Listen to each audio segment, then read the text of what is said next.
রাধে রাধে বন্ধুরা, শর্মি ডেইলি লাইফস্টাইলে আপনাদের সবাইকে স্বাগত। আজকে আমি ষষ্ঠী পুজো কীভাবে করব সেটাই আপনাদের সঙ্গে শেয়ার করব। তো প্রথমেই দেখতে পাচ্ছেন যে আমাদের এই সব দুব্ব বাচ্চা হচ্ছে, কারণ হচ্ছে আমাদের ষষ্ঠী পুজোতে মোটামুটি অনেক দুর্বা লাগে।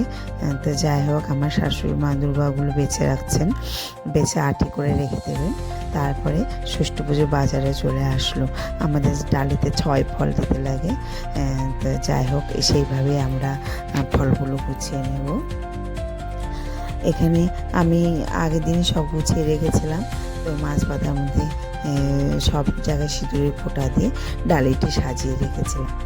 তো আমরা এগুলো ডালিগুলো সাজিয়ে নিয়ে কলা, তারপরে আরও 6 ফল, এটা কলার ছড়ি, তারপরে আরও 6 ফল দিয়ে আমরা ডালিটা সাজিয়ে নিয়ে পরের দিন স্নান টান করে আমরা পুজো দিতে যাব। এটা আমি আগের দিনই করে রেখেছিলাম, কারণ পরের দিন তাহলে একটু তাড়াতাড়ি যেতে পারবো। আমাদের বাড়ির পাশে কাকিমার বাড়িতে পুজো হয়, আমরা ওখানে সবাই একসঙ্গে ষষ্ঠী পুজো করি।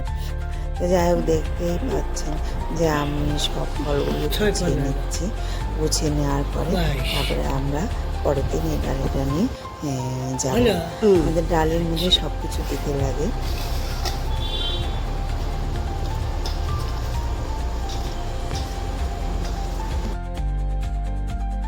আমাদের সাথে পাখাও লাগে, এই পাখাটার মধ্যে সিঁদুর দিয়ে দিলাম। তারপরে আমও দিতে লাগে গামলার মধ্যে, এই গামলার মধ্যে আমও নিয়ে নিলাম।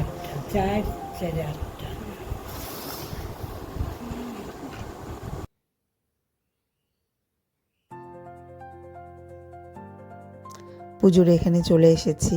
তা এখানে পুজোটা হচ্ছে, কারণ হচ্ছে আমি পুজোর ভিডিওটা অল্প সময়ের জন্যই দিয়েছি, খুব একটা দিতে পারলাম না, কারণ পুজোর সময় ভিডিওটা সেভাবে করতে পারলাম না।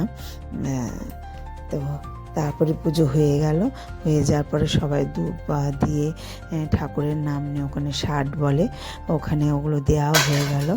তারপরে আমার কাকি শাশুড়ি সবাইকে জল দেবে, আমাদের ঘটের জল সবাইকে ছিটিয়ে দেয়।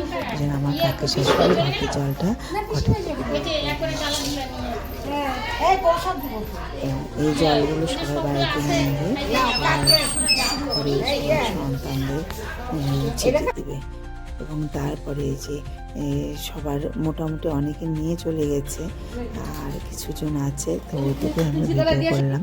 তো আমরা এখন সব বিসর্জনের জন্য জল ঘরটর সব বিসর্জন দিতে যাবো। বিসর্জন দিতে চলে এসেছি। এই করে দিয়ে দেবো, ছুঁড়ে দিই। ও বাবাকে যাবো কেমন করে? এই কঙ্কন গেল ভেসে, ছাওয়াল এলো হেসে। বলে দিয়েছিলেন যে এই কথাটি বলে পুকুরে দেবে, এই জন্য আমি এই কথাটি বলে দিলাম পুকুরে এগুলো ভাসে। কারণ পুকুরটায় প্রচন্ড জঙ্গল ছিল, আমরা নিচে নামতে পারিনি, প্রচন্ড জঙ্গলের মধ্যে তোমাদের বাইরে থেকে ভরে কমে আসি। এইভাবেই আসলাম, কারণ আজকে আসতেই হবে। যাওয়ার সময় পথটা দেখলে বুঝতে পারবেন যে আমরা কতটা জঙ্গলের মধ্যে গিয়েছিলাম। এই দেখেন কতটা জঙ্গল ছিল। আমরা যখন আসছি তখন কিছুটা তুলে নিলাম। এতটা জঙ্গলের মধ্যে আমরা গিয়েছিলাম পুকুরে। আমার তো খুব ভয় লাগছিল, কারণ আমার এই এত জঙ্গলে যেতে খুব ভয় লাগে। তো যাই হোক, এইভাবে আমার ষষ্ঠী পুজোটা হয়ে গেল।